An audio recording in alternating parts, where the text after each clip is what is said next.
Okay, magandang araw mga kabatas, no? So ito, binigyan na naman tayo ng isang problema na unit, no? So ito ay galing pa sa Paiti, Laguna, no? So dinaan na to sa isang marketing sa part ng Santa Cruz. So parang hindi nagawa nung ating service mechanic doon. So kaya hinatak na ni customer papunta rito, nilabas na niya sa kasa, no? Para madala dito sa atin sa Calamba. So ayan, ito ang problema ni customer kapag umiinit ang makina namamatay na sa takbo, no. So ayaw na umandar at mahirap na ipa-start, no. So kapag may time siya na umaandar agad tapos papatay-patay, no. So yan yung problema ni customer kaya dinala na dito dahil hindi na mabigyan ng solusyon ng dinaanan niya service mechanic sa may part ng Santa Cruz. So ayan mga kabadgets, no, nalobat na rin yung kanyang battery dahil kaya i-start, no. So ayan ang ating susolusyonan ngayong araw na to. So Bajaj RE facelift edition to mga kabadgets. Ang problema niya patirik-tirik, no. So hanggang sa hindi na talaga umandar at kaya pinahatak na niya dito. So bumayad pa siya ng 1,800 sa pagpapahatak para lang makarating dito sa atin sa Calamba, no. Ganun, medyo malayo-layo kasi ang Paite hanggang Calamba. So ayan mga kabadgets, papalitan ko muna ng battery dahil sa medyo na-discarga na yung kanyang battery sa kaka-start dahil ayaw manda. So ayan yung ating susolusyon mga kabadgets. Check muna natin kung aandar ba siya pagka napalitan natin ng battery. So abang-abang lang tayo mga kabadgets, no. So ito yung napakaganda rin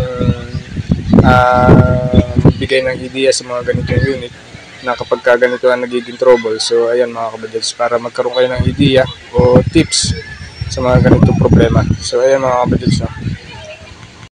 Okay mga kabadgets, no. So shoutout po sa mga taga Paiti, no. So talagang solid ang mga taga Paiti, no. Dumadayo pa talaga yan dito sa atin sa Calamba. So maraming salamat sa pagtangkilik nyo sa aking shop at sa aking mga tutorial, no. So shoutout po sa inyong lahat sa taga Paiti, no.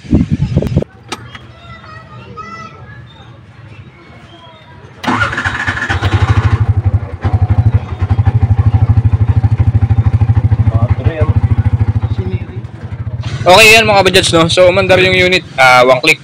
Ang problema lang naka-MIL. So i-diagnose natin para may reference tayo kung ano ba yung naging dahilan. So ayan mga kabadgets, no, i-diagnose natin para makita natin kung ano yung problema o yung code error. So ganito lang yung pagda-diagnose, no mga kabadgets. Sasaksak nyo lang yung OBD yung sa data link connector para ma-read nyo yung error code, no. So isang error code lang nakalagay. So ayan mga kabadgets, PO351 ignition coil A, primary secondary circuit. So ibig sabihin niya related to dun sa kanyang ignition, no? So kapag ganun ang lumabas sa code nyo, unang-una yung gagawin dyan, i-check nyo muna dito sa may pinaka supply, no.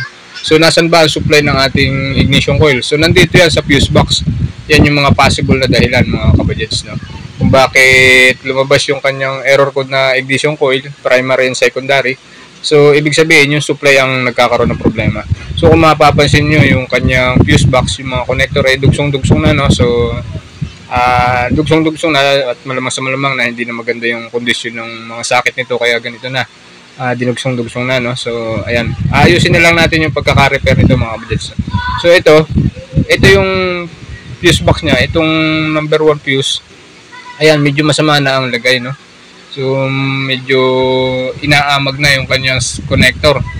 So yan yung nagiging sanhi ng paghina ng supply ng kuryente papunta dun sa ignition, no. So yung power supply ng ignition coil humihina dahil sa kanyang fuse box na hindi na magandang kondisyon. So ayan mga kabadgets, no. So papalitan natin ng bagong fuse box. So ayan, 560 yan pang FI. So ipapalitan muna natin, i-repair muna natin mga kabadgets. So yan yung mga isang dahilan ng ating kaya tumitirik o papatay-patay ang makina. Ito ang dahilan yan mga kabadgets. Yung supply na nanggagaling sa fuse box papunta dun sa ignition coil talagang hindi na magandang kondisyon. So ayan, inaamag na siya o corrosion na, no. So yan yung nagiging problema kaya ang sabi ni customer patirik-tirik na siya, no? Bigla na lang mamamatay, tapos minsan mahirap na paandarin, pero minsan umaandar naman. So katulad ngayon, umandar yung unit, natsempuhan. So ayan mga kabadgets, yung mga simpleng idea. Kapag ganito nangyayari sa inyong unit, patirik-tirik kayo, patirik-tirik, papatay-patay ang makina.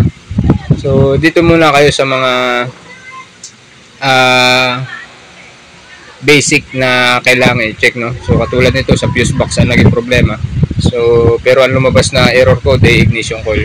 Aalamin nyo yung pinaka main source ng pinagmumulan ng power, no?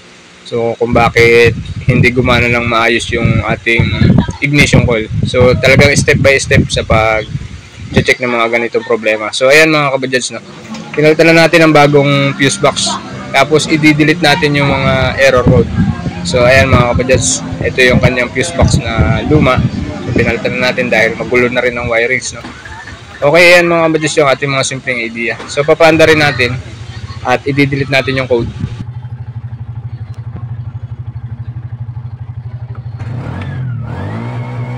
Okay, ayan mga kabadgets, no? So na-repair na natin yung fuse box. So yung ating unit ngayon na may problema, i-test drive natin para ma-check natin kung ayos ba yung ating ginawa, no? So kung titirik pa siya, so kailangan din natin i-test drive para malaman natin kung yun lang ang naging problema na sa fuse box lang. So ayan yung mga simpleng idea mga kabadgets. Kapag ganito yung unit nyo, siyempre magiging reference natin yung diagnose, at hindi porke lumabas yung error code na ignition coil, yun na ang problema. So hindi yun. Alamin nyo kung ano yung mga pinagmumulan ng power. So ayan ang ating simpleng idea mga kabadgets.